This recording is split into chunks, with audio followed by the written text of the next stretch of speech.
Fight for the values of this city and this country. Are you proud to be a New Yorker? Are you proud to be an American? No one will take our American values away from us. Let's take a moment to thank Javier and all of the people, all the organizations who put together this extraordinary rally. Let's thank them all right now. And brothers and sisters, you have seen this over these last days. You saw it last weekend with the extraordinary protests here in New York City and around the country. You see it today. The people coming out as never before.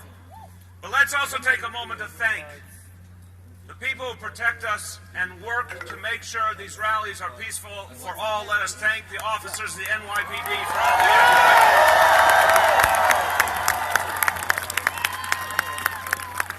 And what we have to remind President Trump, one thing, one example we have to remind him of is 900 New York City police officers who protect us all and are proud Muslim Americans.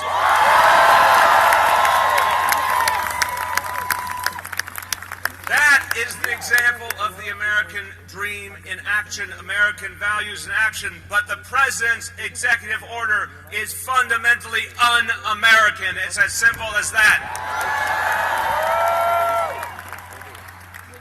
We've seen an order that makes no sense on its face, that is filled with contradictions, that has caused confusion. But underneath all that, we see the beginning of the degradation of our civil liberties and our constitutional rights. We are not fooled, are we? We see clearly where this road leads and how dangerous it is.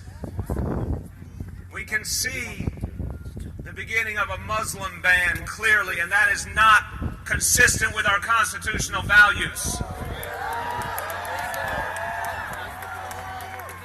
We can see people treated differently because of who they are, and because of God they worship, in a nation that was founded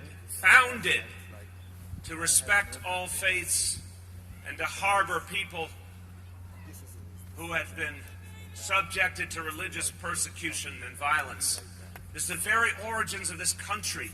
We're to be something different in the world, something better in the world, and we will not let Donald Trump take that away from us.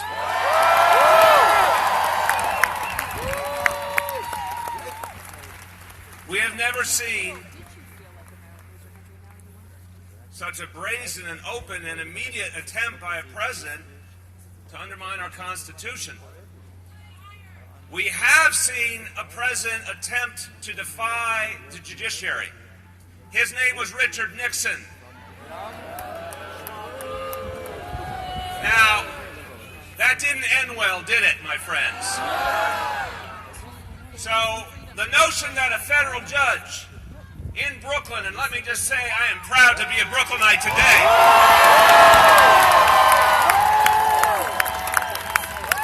A federal judge in Brooklyn said, to borrow the reverse of President Obama's phrase, "No, you can't." No, you can't. A federal judge said that. That is supposed to be sacrosanct.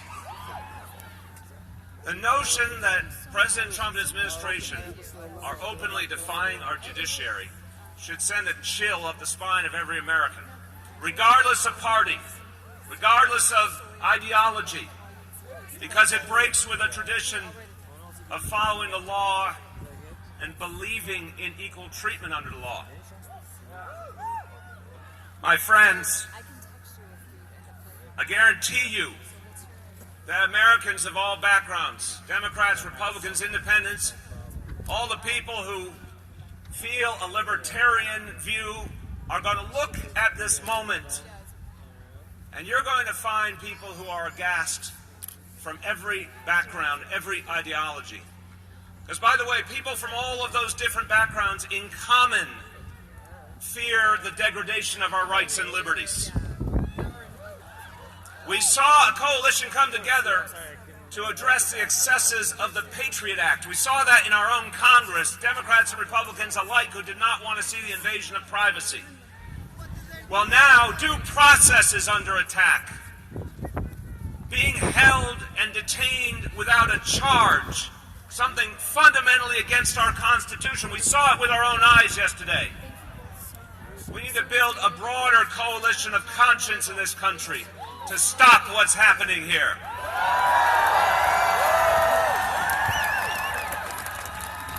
I want to give a special thanks to all the people who went out to the airport to protest. And I want to thank our Congress members, Nydia Velázquez and Jerry Nadler, who went there using their federal authority to seek fairness and due process. I want to thank my Commissioner for Immigrant Affairs, Nisha Agarwal, who helped the families of the detainees.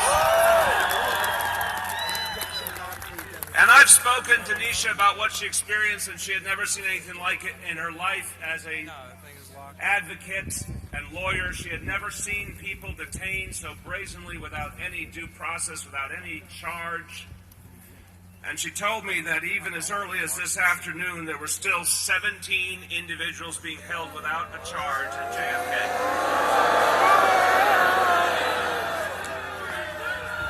JFK. This, when you talk about vetting, vetting suggests that someone has done something wrong and we're looking into it. These 17 individuals are being held with no basis, with no facts, with no charge. That is not acceptable in the United States of America. Let them in! Let them in! Let them in! At least. Let them in! Let them in! Let them in! Let them in! Let them in! Let them in!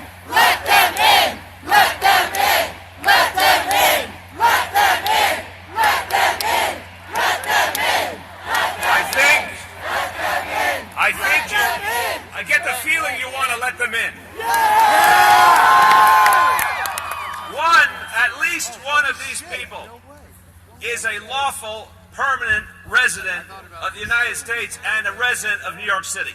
A permanent lawful resident, the last step before citizenship. And yet, in detention for no reason whatsoever. For New Yorkers, this hits a chord. There are 800,000 lawful permanent residents in New York City. And we are not going to let them be treated like people who have done harm when they haven't done a single thing wrong. One of the people, listen to this, one who was just released, a 78-year-old man who suffers from lymphoma. A legal permanent resident.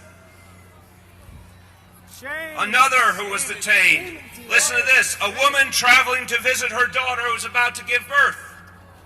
Or how about this? 2 family members detained who are members of the family of active duty U.S. military personnel.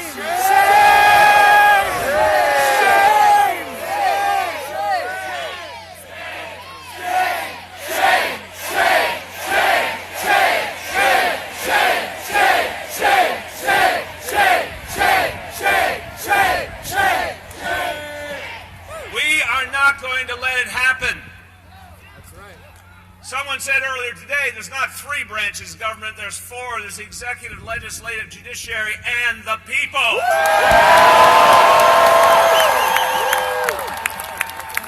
And one of them is the most important of all. It is you, the people. You've come here to this spot for a reason, because behind us is not only the Statue of Liberty, expressing our fundamental values of inclusion and respect for all humanity. But there's also Ellis Island. 12 million people went through Ellis Island and formed the nucleus of a growing nation. 12 million people. 40 40% of all Americans today can trace their origins to those who went through Ellis Island. And I'll tell you one thing, those 12 million of our ancestors, including my two grandparents from southern Italy who came to this country, and we're so proud to be Americans. I'll tell you one thing they'd say to us. We're all human beings. We came to this country for freedom. We came to this country because it is a beacon. We will not let that beacon be put out by Donald Trump. We will fight, and my dear friends, we will uphold our Constitution, our laws, our values, and we will win. God bless you all.